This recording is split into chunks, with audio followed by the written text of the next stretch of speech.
plants, the green frontier. These are the discussions of the podcast Horticult. Its continuing mission to talk about strange new cultivars, to seek out new flowers and plant them, to boldly garden like no one has before.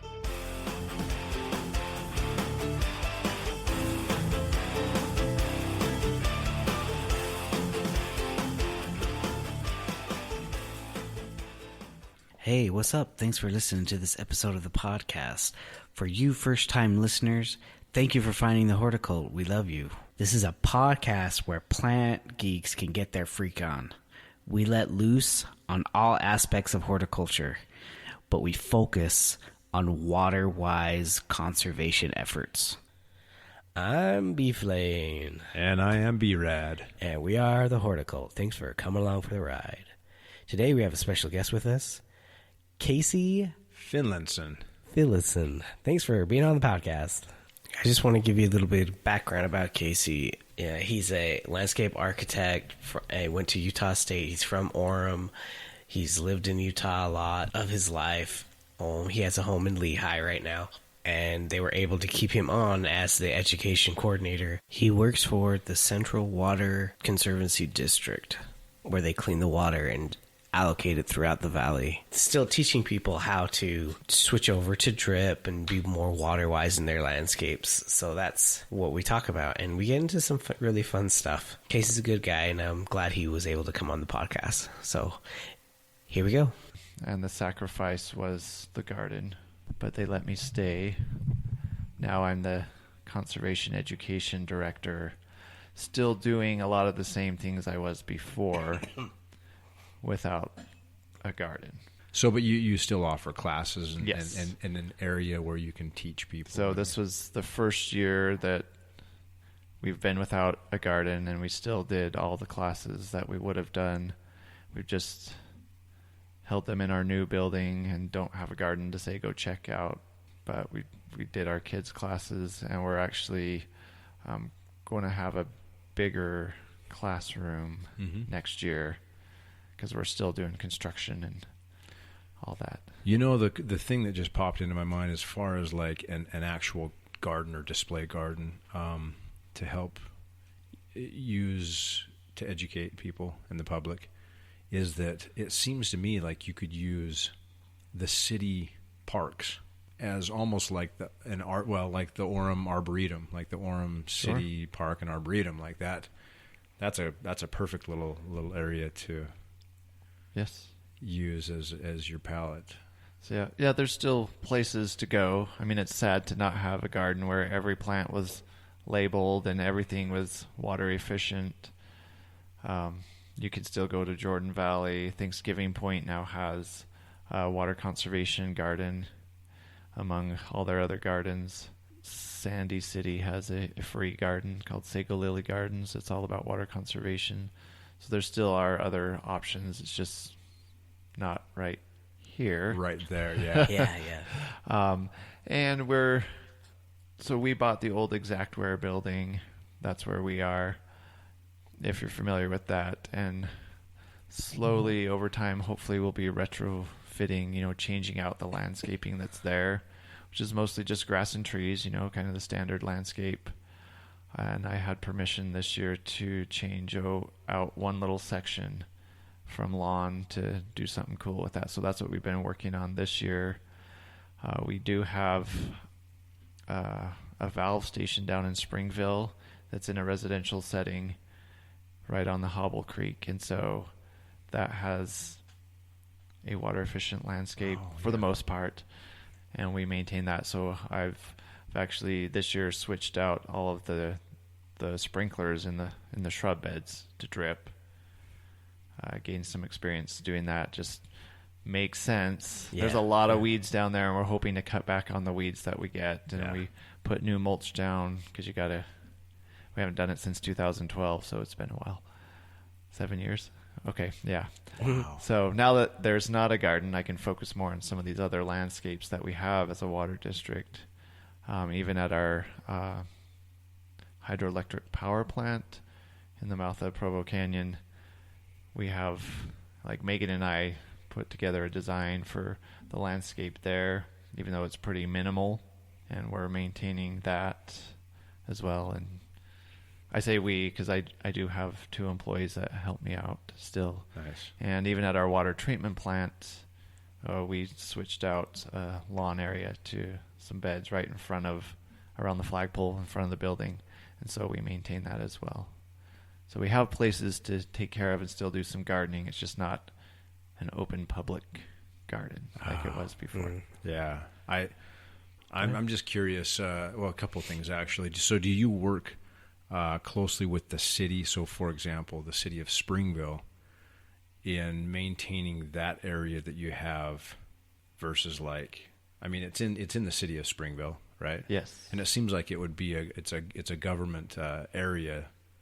Do you guys work together, or are you just like, no, this is us, and the rest of the public areas are for Springville City municipalities, It's grounds department to take care of? I mean, we don't work with them Okay. on that. We're not anti-Springville City. I mean, Oh obviously- yeah, right. Well, I mean, as far as like even plant choices and or tree choices, like I know we just had to sometimes- follow whatever. I think they had certain regulations or ordinances for trees Okay. in the park strips there. Yeah. So we've got that, and those are still there and doing okay. Basically, we could be like any other business or Okay. resident I see. there, where we're just, it's not a public space. And we didn't put any plant labels there because we knew that people would take them or vandalize things there. So Right, yeah. Well, yeah, no, I know. So I live in Springville, and I know Okay. Alex Roylance is the urban forester of the city, and I know he's very particular about what trees get planted where and why, and all of Okay. the deets there. So it's kind of like, I was just curious to know if you guys work together. I mean, and clearly there's some ordinances that you follow, and yeah. And then my second question was, what are you going to do with all of that plant material at the gardens? I mean, maybe you've like already auctioned them off or something, but I'm I know curious. we were gonna hop the fence and go take some chunks out of the buffalo I grass. should have anticipated divisions. this. I know. This is always the first question everybody asks me, that all of my little plant babies that I care so much about. Everybody's like, can I take them from you? Please? Like, well, They're not yours anymore.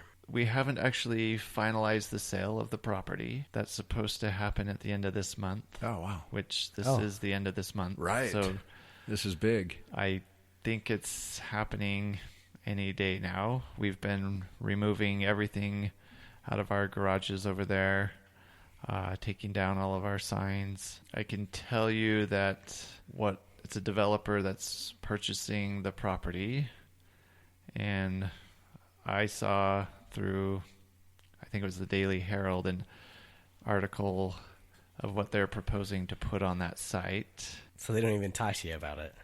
You're not in the loop. No, That's too bad. no, but one of our employees, or some of our employees, were there today, and so were the developers, and so they did converse a little bit and are planning to keep some of what's there. That's good. That's good, right? I mean, I don't know. the more that can stay there, the better. I'm thinking, but just because these are your babies, I mean, you like raised them Yeah. from plugs. I mean, So we have to work out all of that. I don't know if they're going to let us take stuff or if they're going to just, I'm not sure at this point, but Yeah. my understanding is they want to, I guess it's open, they want to put a gas station on the corner. that's Okay. going to be some really nice landscaping. Yeah. on that gas Yeah. station. I know. You can walk inside a little model home and see a map of the water cycle That's or something. a busy Yeah. intersection to have a gas station, though. I wouldn't want to put a gas station there. Yeah. Well, this is what they've proposed, Yeah. and a hotel. Oh wow. Okay, I can see the hotel. Yeah. And possibly keeping our building for an office building or something, or maybe retrofitting it or doing something. Mm-hmm. I know when it came up for sale, I was like, "Oh, we could pull some money together and get in a bid. Maybe we could just keep it I as wish a you garden." had. I don't have I mean, that any was money. the dream. Like, oh yeah, it could be a reception center. Yeah, Oh, yeah, totally. But I don't think anybody would make a killing off of that right Yeah, there. it's true. That's pretty prime property. Yeah, So it is.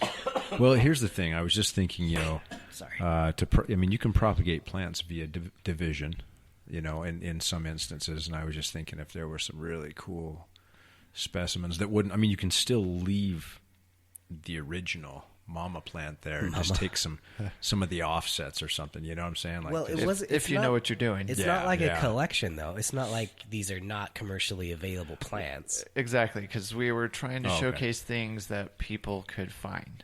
There's Right. nothing more frustrating to be like, I love that plant, Where and do you I can't get buy it? it anywhere. Yeah, So, I mean, the original plants that were there came from, Cooks. well, Just kidding. no, that's where they're coming from now, stuff that we put in. We just go to, because they originally came from Oregon, maybe, and some of the wholesale yeah, I places.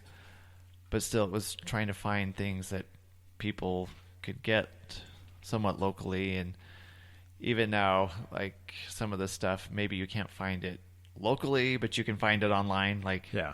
you can buy plants on the internet, even on Amazon. So there's nothing super like rare there. Yeah. I mean, we have a pomegranate tree that was given to us by USU that's kinda Extension cool. Oh, to cool. try it out. But see, I'm planning to take that. Well, it's like when you sell your house, you can't take the tree. I mean, you can, I guess, but that's Well, You just take a kind of cutting of When- an air layer. When you were cutting. talking pomegranate tree, though, it dies down to the ground every year and takes till June or July before we see any growth coming out of it. So it's not even a tree. It was Ton Bettis had given it to us as a trial to see. He had a bunch of them that he put throughout the county, and most of them have died. And maybe we just put a ton of mulch or buried it too deep or something, but it does come back every... Well, we've had it for, 3 years. I think it's survived 3 winters now. Wow. So that I'd like to just dig up and put in a pot and have it inside. Or It's pretty sandy right there, though, right? Because you're right on the edge of the Sandhill Road. yeah, right. it's pretty sandy. Um, Could be good drainage. where actually it's not right in the garden.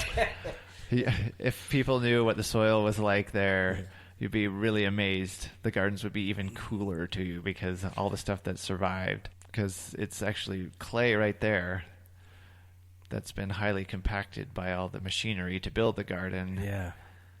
And so we had bad drainage, and we had to puncture through some areas and put some French drains and things to try to clean that out, because this is all supposed to be dry, loving plants, and they're all sitting in water in certain areas of the garden. Yeah. Anyway, That's just like everywhere else, though. That's All the clay. difficulties with clay for sure. So, as you're the educational outreach, how'd you say it? What's your title? conservation education director, because Okay. there's other education that we do that's like water treatment, water quality, things like that, and that's Monica Hoyt takes care of that. The puking pumpkin lady, if you've been to our events, but That's funny. but I just am over the water conservation education. So So, do you participate like with the localscape stuff? yeah, oh yes, So very the much university, the Localscapes University, or whatever. Yeah, we're doing the localscapes classes for the 3rd time this year. I mean, for several years we've been doing them, but we do it about 3 times a year. So we're doing those again in September. Well, I was just thinking. So when we had Cynthia on, she talked about all these, I don't know, programs that you can do to your yard and get financing for them, she said it was mostly for Salt Lake. It's do we have only any of for the areas covered by Jordan Valley, because Jordan Valley Is has separate. that. Yeah, they're not the same as us. They're not the same entity as we are. Whole different board, whole different everything. A lot more employees dedicated to the water conservation side of things and landscaping. So we don't have that kind of funding with our district. Is there any programs like that though? In Utah County? Yeah. Yeah, go ahead. Not yet. Yet working on maybe.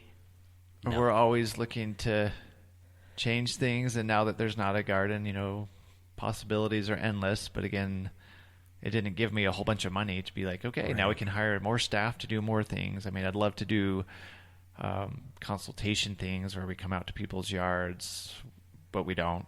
So what I've done this year is just invited people to bring their plans to me, like set up an appointment with me, and I can review it with them, give them a, you know, my opinion on things, and say what they could maybe do to improve. And I utilize the local scapes principles for that.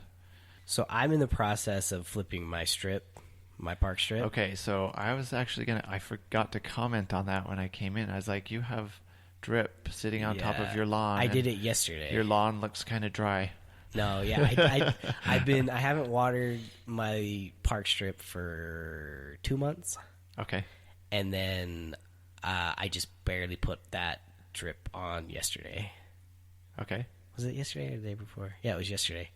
And then I'm planning on. I already bought the plants from Cameron Alcott. Nice. And he was hilarious though. Anyway, we had him on too, so he's a good episode. But yeah, so I've had several neighbors come to me and say, "Are you sure it's okay with the city to do that?" I'm like, "Why wouldn't it be?" But I just want to get confirmation. Do you know?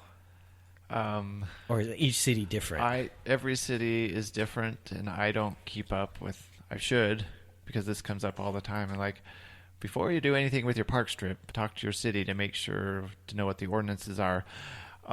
Most of them are okay, I think, but a lot of times the way that their ordinances are worded, it sounds like you have to have lawn, and that's not what it's actually saying. It just says plant coverage or something like that. Yeah. And so everybody just says lawn. And even sometimes city planners or whoever will think that it means lawn. But if you read the actual ordinance, it's not. Some of them, yes, they probably are. But cities are also changing. And the more we talk about it, the more willing they're going to change, because they realize that that's a big water use in these park strips. Yeah. And a lot of it is water waste because you can't water those efficiently, so it's just going down the gutters. Yeah. And the city doesn't necessarily want you doing that either. So, I mean, usually they don't want tall stuff in the park strip, anything that's going to be hazardous if you're trying to back out of a driveway and can't see the oncoming traffic or something like that. Yeah. But usually low-growing stuff is okay. But again, you have to check with the city, right? Which I didn't do, but I figured. But you will. Well, and if I was in should. HOA, that's totally different. Okay, I was going to bring that up in an too. HOA. So you're not in HOA because they usually have. They would, yeah, stipulations. They'd be on me on that one. Nope. Yeah. I'm like, nope, we're not in HOA. I think they even had an ordinance for the fence to say you couldn't have just white fence, and we still put up a white fence. So it's like no one's come. I hope. Hopefully, the Vineyard City people aren't listening. You got to find me first. Man, you got to find me first. Well, that's not hard if you're the only one with the wrong color of fence. That's true. That's a good point. No, but yeah. So you're gearing up to completely get rid of the lawn and bring in these awesome perennials and low water-wise deal. In your park strip. In my park strip. Right. Yep. That's great. Yeah, I got to get it in it'll be this week. I was trying to get it. I wasn't feeling very good today, or I would have at least had like some coverage, so it would be like, oh look, you know, with you coming. But it was like, I don't feel very good about it. So now I can place my plants, and they give it. Freaking Progressive is awesome because they have park strip packages that you can buy specifically for the park strip. Oh, that's cool. And different kinds. So if they had a shady one, there's 4. They had 4 different packages, different price depending on what was in the package, and they all covered 120 square feet. So then you can measure out and see how many I needed. So I'm going to have 3 of the same package, and I got the pollinator one. So it's like yarrow and stuff. Gara. Yeah, I think it was a butterfly bush. How do you say that? Lo and Behold. Oh, there's like a little one. The short one. The low and behold ones like blue chip or microchip or something like that. So yeah, I don't even know what I got. Actually, I just was like, oh, that one. Boom. Progressive sells retail then. They sell retail and wholesale. Okay. Because I know them as a wholesaler. Yeah. Okay. I think they just started getting into it. Okay, that makes sense. Yeah. But anyone can make an account online and just do it. Just go through all their stuff. I didn't need to do the package. Like, I could have went through and picked out exactly what I wanted. But I was like, you just did it for me. And then they give you a little printout of like how to plant it. So I'm like, whatever. Sweet. Boop, boop. And on the Localscapes website, localscapes.com, there are pre-planned parking strip designs there that are free to download for different areas. Like if you have mature trees, then they've got a shade one there, or full sun, or just... I think it is connected to the Localscapes, because I think Cameron he helps with the university. He's like a partner or something. Yeah. Okay. So I think it actually... That would make sense. But yeah. Yeah. That's what I did. I bought that one. Are you going to do rock mulch or this is the debate. I don't know. I think I'm going to do bark. I think it's better with the soil, and then I can plant more things in there a little easier. I don't know.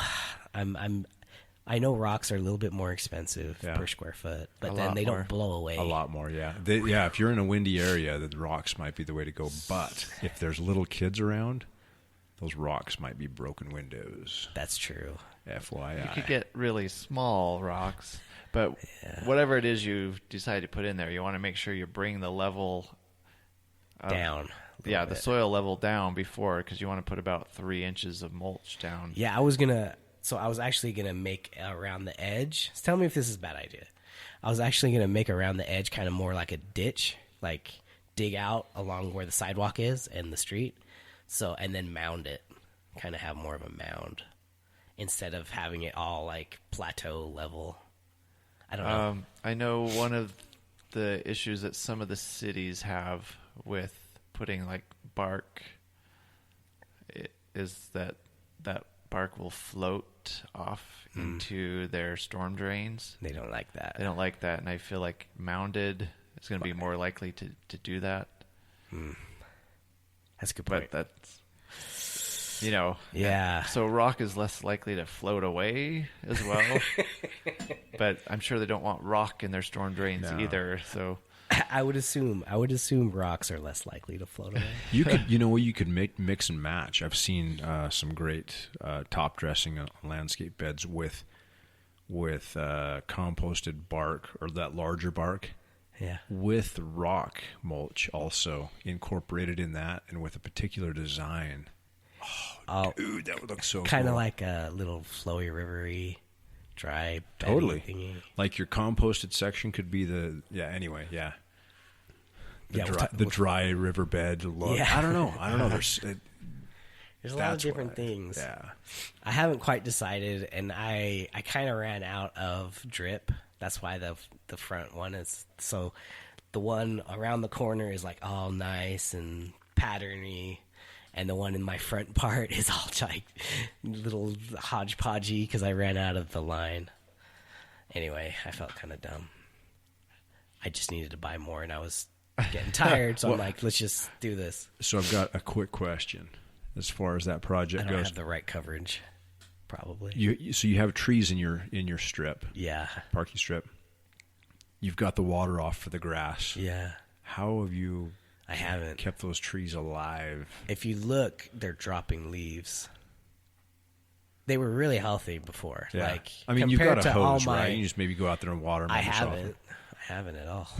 You could. Sweet. I could. So I should. So you're saying they're acclimating to this, or they're dying. They're dying. I'm pretty sure. Well, they were pretty healthy before, and now they're starting to drop their leaves. Yeah, I've noticed. Well, there's nothing like what I mean. The saying is, "What doesn't kill them will make them stronger." Right, and I don't really like those trees anyway. So it was part of the builder. Master plan. The master plan. Yeah. What kind of trees are they? They're like those flowering plums. Yeah, flowering plums. Oh, yeah. I'm okay with them dying. They're not going to last long in a water-wise environment anyway.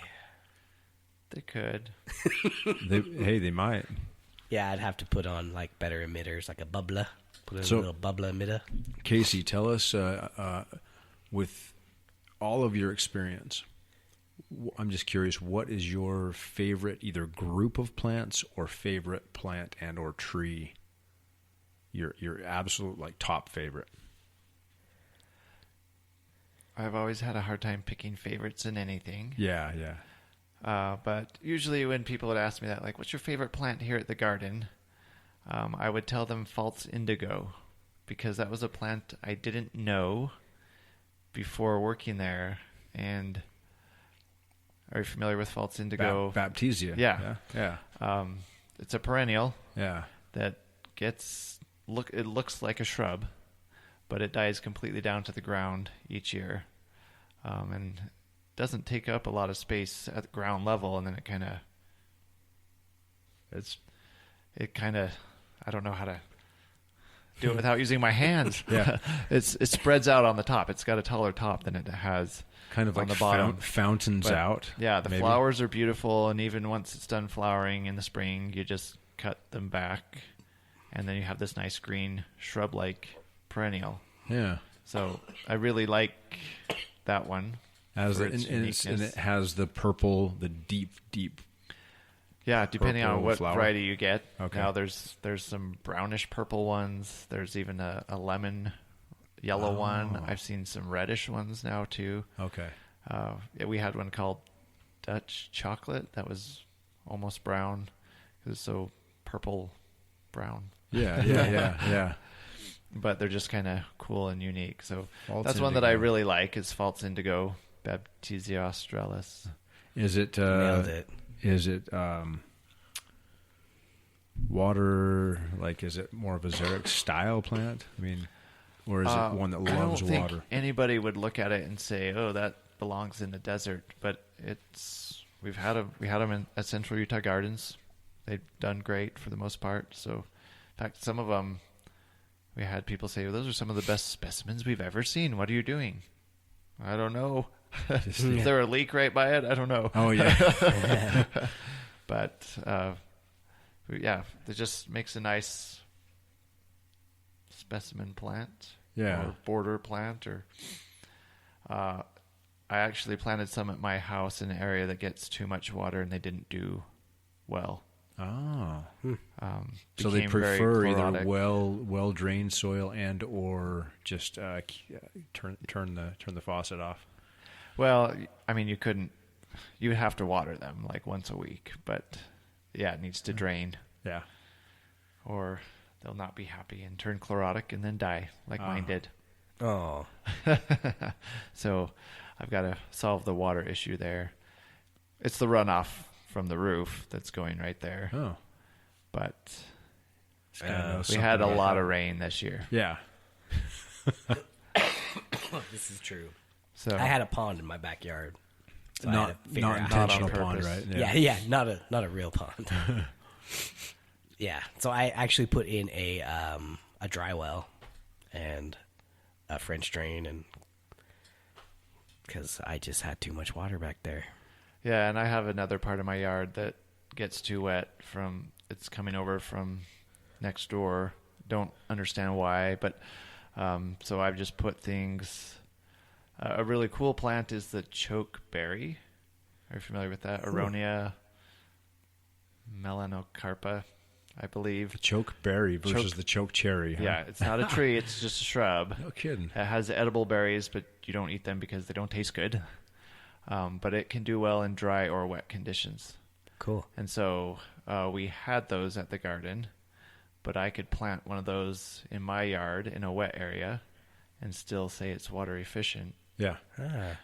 So that one's...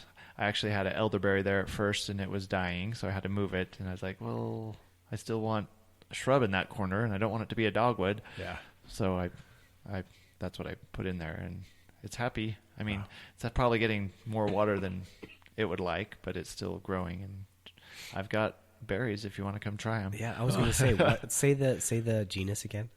Aronia Aronia. So melanocarpa. interesting. Yeah, and it gets red foliage in the fall, with Cool. the blackberries on there. It's kind of a nice contrast. Yeah, I think I killed my my little guys. Oh, what are they? The Sistina plums in my front yard because I Okay. turned that to drip, and they're not doing very good either. But we've had them on drip. They probably just, if you've been watering them with just sprinklers before or whatever. Yeah, it was always on drip, but I cut it back. Oh, okay. Well, Yeah, Yeah. they look like garbage. All my neighbors, they look good because they water the crap out of them, and I just refuse. A thought just came to mind. But that I would so that does good in wet environment more than Or dry. or dry. So if just like an iris, an iris you can grow in a dry or wet Yeah. condition. This is the same thing. Okay. because I've been trying to find replacements for those Sistinas, Aeonia. and I wanted something different than a 9-bark, which I like, but they're gonna get huge. And the other idea I had was a smoke bush or That service gets berry. huge too. They all get huge. This one is like 4 to 5 feet tall and wide. Oh, I cool, think. cool. So I'm gonna find So, it. There's different. This one, I bought mine at Thrive Nursery in American Fork. Okay. You can probably find it other places as well, but that's where I found it. And they were like, "Yeah, we don't sell too many of these because nobody knows about it, and it's not like stunning. Right. It's just greenery, but it does have white blossoms in the So in do the spring. birds like it too? Berries? I haven't been noticing birds eating them. I mean, you could make. We actually tried making juice out of it once at the garden. It was really gross. Well, with the name like chokeberry, we added sugar to it. I was like, it was gonna be like, oh, I the think way we've- that you were leading into that, it was like gonna be so awesome, and it was gross. It was, yeah. I think we found a recipe online or something, and you had to dump a bunch of sugar in it, and it still just didn't help. So basically, like you put this in your mouth, and it sucks all the moisture out of your mouth, and just if you've ever eaten anything that does I've had a cherry, but I think it was like a pie sand cherry or something. Was it a sand cherry? No, I don't know. Whatever. But yeah, it's like gross, gritty. But It made my tongue tingle. it's not toxic, so you don't have to worry about your kids like Right, picking elderberries it off. And are kind of toxic, aren't they? yeah, sambucus. Yeah. yes, Yeah. But they're still like if you boil them or yeah. If you cook them, then they're fine. yeah. But Who wants to do that? yeah. I think some varieties are okay without cooking, but I never know the distinction, and it's easier just to. Yeah. Yeah, because I was thinking service berry because those are pretty good berries, Service berries are good but they're pretty big. if you can catch them before the birds do. Right. Yeah. The choke berries, they're still on my shrub, and they're. See, that's it. Maybe I should and do that. We live by a wetland area, so we have birds. Yeah. Oh, the Blackbirds. yellowing blackbird. We got all kinds of birds. Yeah. We got owls. I know Cool. owls aren't after the berries, but Yeah. I'm just saying there's a lot of varieties of birds there. I know. I'm trying to get birds in to my yard. Got nothing. Got like freaking sparrows. Hey, they're birds, Sweet. man. They're birds. I actually found a cat hiding. So I used to have the bird feeder close to the house in the mix of my shrubs and stuff. And I actually found a neighbor cat sitting underneath my Gara, like gonna jump and get the birds. Just I was like, "Get the waiting. frick out of here, cat, man! Come on!" So I had to move the Cat? out in the open. Oh, What? No, you had not to move moving. the cat. No, I moved the bird seed out in the open. I scared the cat off. So, speaking of berries, real quick, what came to mind was the squaw bush, and the berry from that can be used as an edible, like lemonade or something like that. Are you familiar with at the garden? Have you tried that? No, Okay. I Squaw don't bush. have any experience Squaw with that. bush. Is Okay. it native? Yeah, it's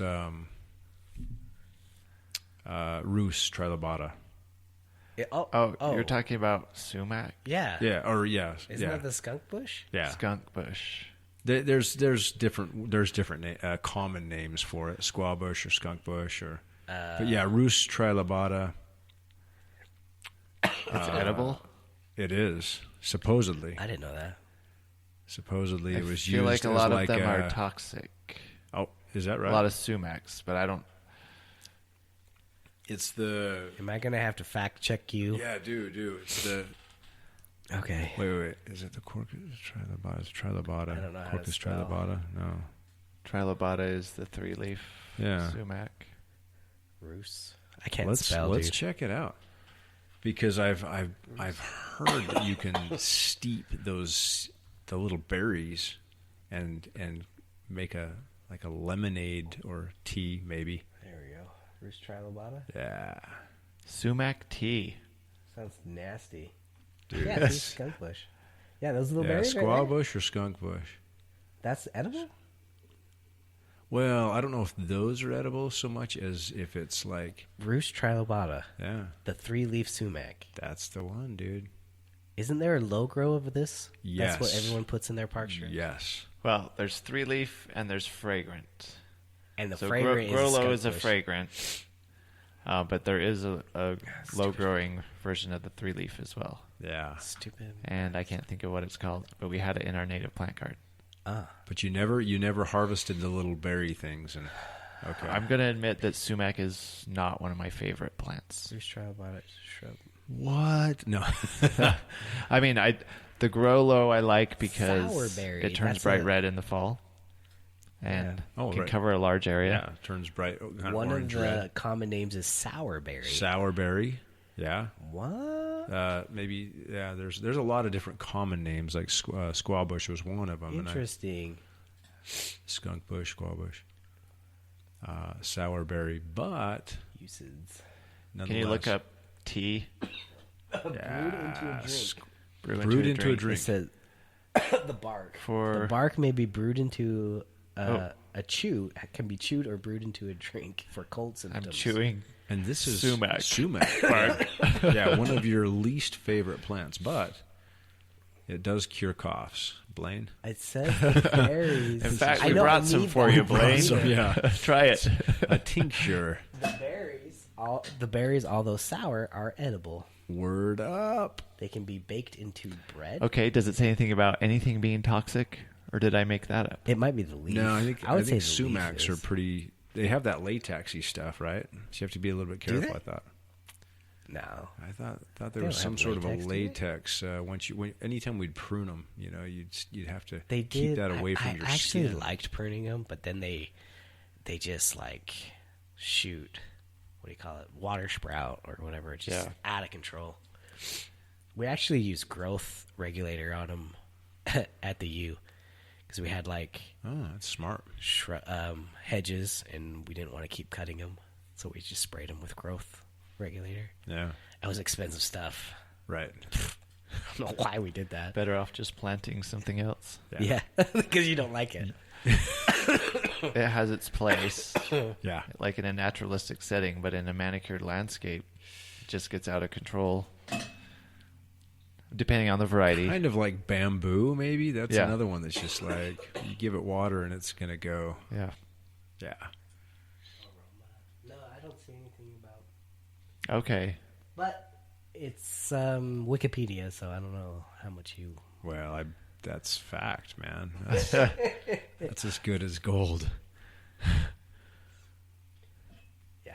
Anyway, Anyway, yeah, that's what I was just curious. That's actually one I know, so Yeah. I'm glad I'm in something here. Maybe I can find it. Let's see. Yeah. Oh, I had a question for you, but I've lost my train of thought. All right, go ahead. I'm looking at Rus trilobata. Oh. So that's one of my favorites. Just kidding. Is that all over your yard? Yeah. Well, I saw you had a dwarf ginkgo Yep. in front of your yard It's my pride and joy. for all the vineyard people who are trying to find out where. Yeah, white fence, dwarf ginkgo. But actually, that's something I've become very interested in is the new ginkgo varieties that are out there. There's a lot of variegated ones. Ooh. And so those are kind of fun to play with. We got some of those at the garden just last year, so they're brand new. I don't have much experience with them,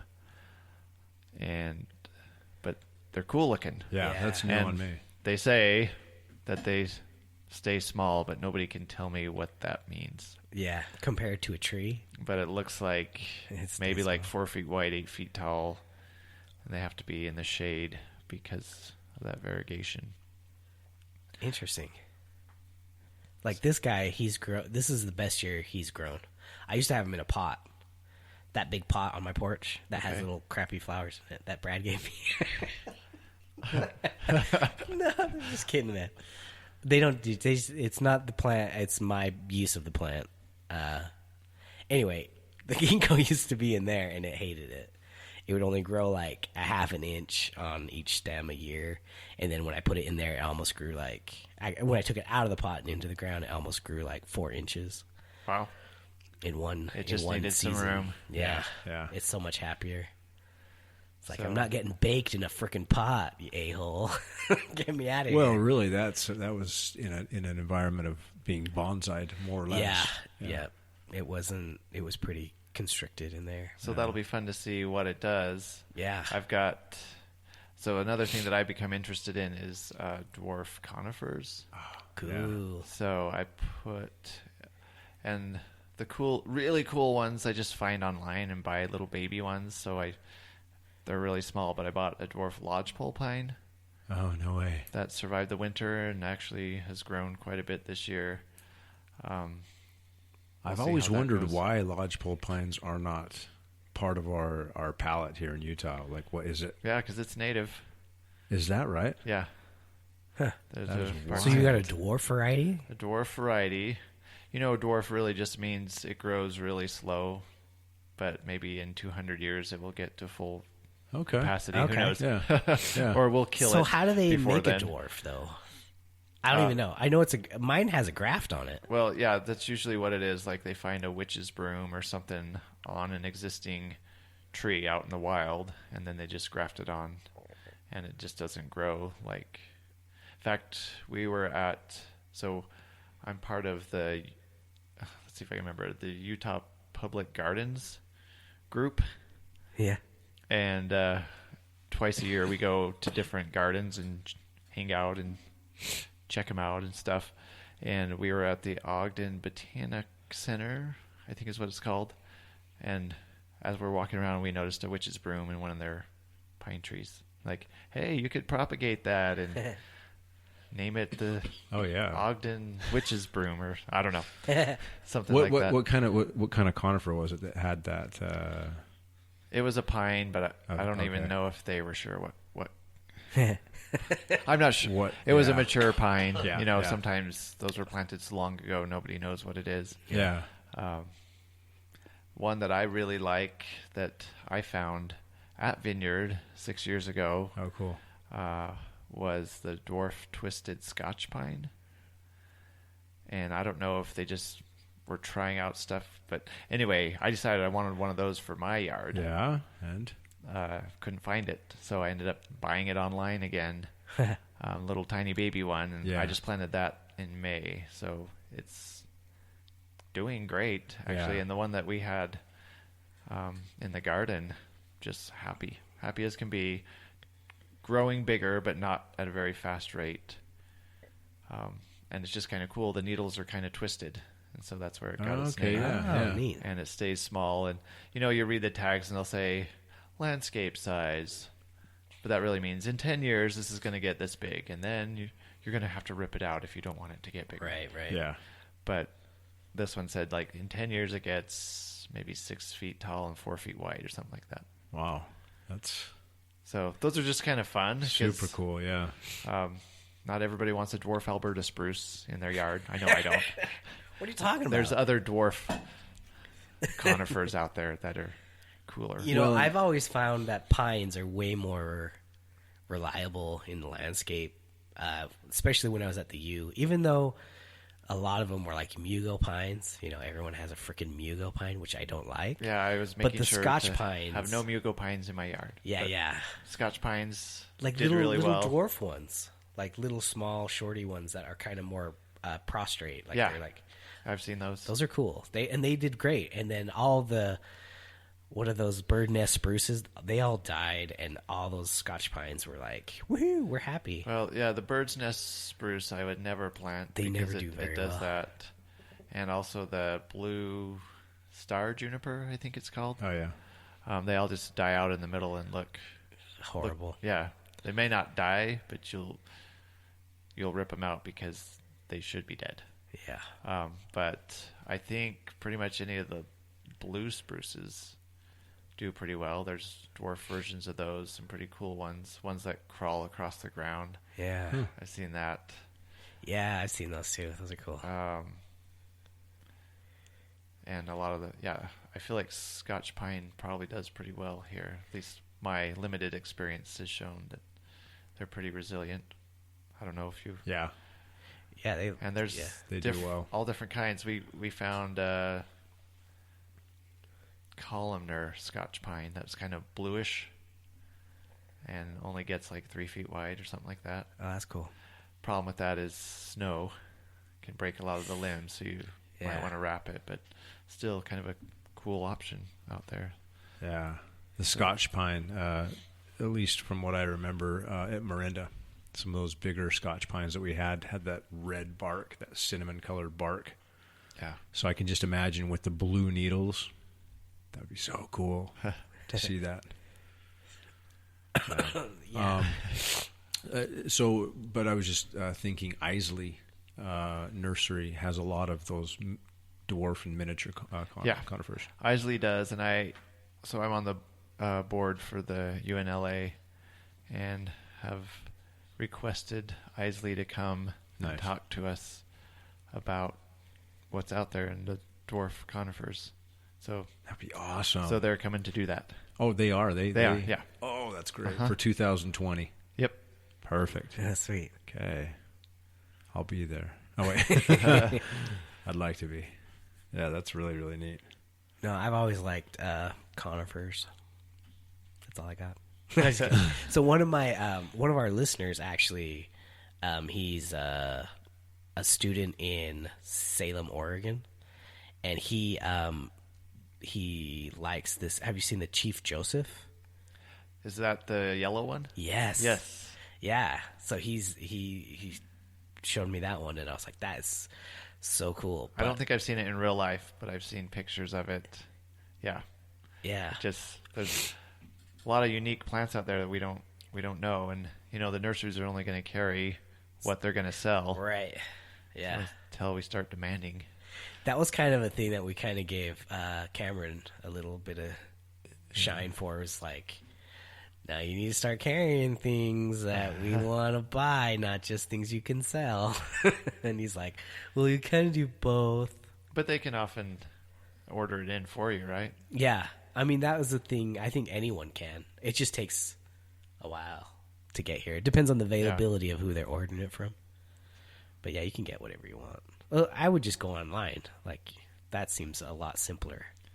Unless you're wanting something mature, because then it's really pricey to ship that out. Yeah, that's a good point. But that's why I just buy the smallest ones I could find, but then you have to wait even longer because they're slow growing. But it's usually like a 1 year, 2 year, 3-year-old plant or something like that. We've got time. It's all good. Well, really, we do. Because, I mean, you want it to be mature and big right now, but it's kind of like if your yard was done. Have you ever played Monopoly and you get to the point where you're just going around paying each other money? Yeah, it's so it's like boring. that, huh? It's more fun to be building up and constructing. So, Yeah. Well, too, I mean, a lot of people don't realize how much maintenance goes into a mature yard landscape, and it's a lot. And I'm not thinking of maintenance to pay somebody else to come and do it. I'm thinking of me doing the maintenance. I've been at my place for 25 years now, and there's a lot of work that goes into just kind of tending the yard and keeping it like nice and pristine. And I know a lot of people are like, well, I want to reduce the maintenance in my yard, so what can I plant landscape-wise, right? concrete. Yeah. Yeah. No, but I mean, there's a level of maintenance. The older your yard gets, the more you have to tend it. The trees get bigger. A lot of the time, you have to do sometimes renewal pruning, sometimes just maintenance pruning, and either raising or lowering the canopy of the tree. Anyway, that thought came to mind. Diseases and pests that get in exactly over the years. Yeah, so I mean, that's kind of the one thing that I've learned too, is that it's so take it easy. There's plenty of time. Start with the little dwarf conifers and just start small and just enjoy that smallness. The journey. Yeah, exactly. Well, if you have a small one, like, it eliminates a lot of the problems too, like with the girdling roots and not having. I mean, it's what is it like? What we said? It's like 7 years is the average life of a landscape tree, and if you have it from if you have a smaller version, it has a better chance. I would assume, right? Has a better chance to acclimating to that area than it's getting moved around all the time and then stuck in a pot and sticking it in the ground and chokes itself out 10 years later.